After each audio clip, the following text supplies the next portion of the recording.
ஓகேம்மா. 6th சாப்டர்ல 12வது கணக்கு tan square a minus tan square b equal to sin square a minus sin square b by cos square a into cos square b என்பதை நிரூபிக்கவும் கொடுத்துட்டாங்க. So left சைடில் கொடுத்துருக்கிற tan ஆனது ரைட் சைடு என்னவும் மாறி இருக்கு, சைனாவும் காசாவும் மாறி இருக்கு. அப்போ tan தீட்டாவை நம்ம டைரக்டாக என்ன எழுதலாம், sin தீட்டா பை cos தீட்டான்னு எழுதிக்கலாமா? ஸோ tan ஏக்கு பதிலாக நம்ம என்ன பண்ண போகிறோம், tan ஏக்கு பதிலாக sin a by cos a போடலாம். ஸ்கொயருக்கு என்ன பண்ணணும், sin square a by cos square a minus இதுக்கும் sin square b by cos square b. இப்போ ஒரு பின்னையும் இன்னொரு பின்னையும் வந்திருக்கு, நடுவில் ப்ளஸ் ஓ மைனஸ் வந்துச்சுன்னா பகுதிகளை பார்க்கணும். பகுதிகள் ஒரே மாதிரி இருக்கானா இல்லை, ஏன்னா தீட்டா வேற. இங்கே ஏ தீட்டா இருக்குது, இங்கே பி தீட்டா இருக்குது. காஸ் ஸ்கொயருக்குன்னு பொதுவாக நினச்சிடக்கூடாது. அப்போ ரெண்டுத்துக்கும் சம்மந்தம் இல்லை. எப்போ ரெண்டுத்துக்கும் சம்மந்தம் இல்லை, அப்போ ரெண்டுத்தையும் பெருக்குங்க. By cos square A into cos square B ரெண்டுத்தையும் பெருக்கு. எப்போ ரெண்டுத்தையும் பெருக்கும், அப்போ என்ன பண்ணணும், குறுக்க பெருக்கிக்கணும். அப்போ குறுக்க பெருக்கினா என்ன வரும், sin square A into cos square B minus இருக்கிறத ஃபஸ்ட்டு போடுங்க, sin square B into cos square B. நீங்கள் போடும்போது இது கொஞ்சம் சென்டர் பண்ணி போட்டுக்கோங்க.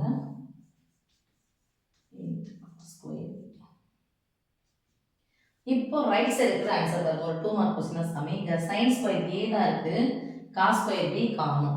அப்போ அந்த காஸ் ஸ்கொயர் பிக்கு பதிலாக நான் என்ன பண்ண போகிறேன், சைன் ஸ்கொயர் ரிலேட்டடாக இதெல்லாம் ஃபார்முலா எழுத போகிறேன். அப்போ சைன் ஸ்கொயருக்கும் காஸ் ஸ்கொயருக்கும் என்ன ஒற்றுமை இருக்குது, என்ன சம்மந்தம் இருக்குது அப்படின்னு சொல்லிட்டு பார்த்தா, என் சைனு கூட காசு சேர்ந்தா ஒரு மதிப்பு இருக்கு.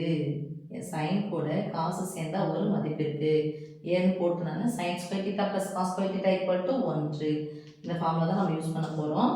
ஸோ காஸ் ஸ்கொயர் தீட்டாவுக்கு பதிலாக காஸ் ஸ்கொயர் பிக்கு பதிலாக என்ன போட போகிறோம்னா தீட்டானே போட்டுக்கோங்க. காஸ் ஸ்கொயர் இங்கே வச்சுக்கிறேன். இந்த ப்ளஸ் சைன் ஸ்கொயர் அங்கே பக்கம் போச்சுன்னா மைனஸ் சைன் ஸ்கொயர். அப்போ cos square theta equal to 1 minus sine square. அப்போது பை போட்டுக்கோங்க. சைன் ஸ்கொயர் ஏ எனக்கு ரைட் சைடு அப்படியே இருக்குது. இதுக்கு பதிலாக என்ன பண்ண போகிறோம், இரண்டு உறுப்புகளாக எழுத போகிறோம். காஸ் ஸ்கொயர் பிக்கு பதிலாக காஸ் ஸ்கொயர் தீட்டாவுக்கு பதிலாக 1 minus sine square theta. So bracket ரெண்டு உறுப்பாக இருக்கனால இந்த பெருக்களுக்கு என்ன பண்ணுறோம், ப்ராக்கெட் 1 மைனஸ் சைன் ஸ்கொயர் தீட்டானான்னு பாருங்கள் பி. அடுத்து minus sine square B answer அப்படியே இருக்குது. அப்போ எதுவும் நம்ம பண்ண வேணாம், அப்படியே வச்சுங்க. இன்ட்டு காஸ் ஸ்கொயர் தீட்டாவுக்கு அதே மாதிரி சொல்லு, காஸ் ஸ்கொயர் தீட்டாவுக்குன்னா இதெல்லாம் 1 மைனஸ் சைன் ஸ்கொயர் தீட்டாவுக்கு பதிலாக என்ன போட போகிறோம், ஏ. ஓகேப்பா. இப்போ by cos square A into cos square B. இப்போ நடுவில் பெருக்கணும்னா ஒன்று பெருக்கலாமா, அந்த ப்ராக்கெட்னா பெருக்கல் பொதுவானது உள்ள பெருக்குங்க. Sine square A or sine square A sine square A minus sine square A into sine square B minus or உள்ள பெருக்கணும். இது மாதிரி ப்ராக்கெட் கூட டக்குன்னு உள்ள பெருக்க ஆரம்பிச்சு. ஓ sine square B sine square B குறிகள் பாருங்க, ரெட்டப்பட minus plus sine square B into sine square A by cos square a into cos square b. இப்போ பாருங்க, நமக்கு ஆன்சர்ல sin square a minus sin square b தான். அப்போ இது இவங்க யாரும் இருக்கக்கூடாது. sin square a into sin square b minus plus sin square a into sin square b.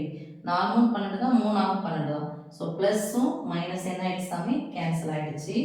Equal to sin square a minus sin square b by cos square a into cos square b என்பது நிரூபிக்கப்பட்டது.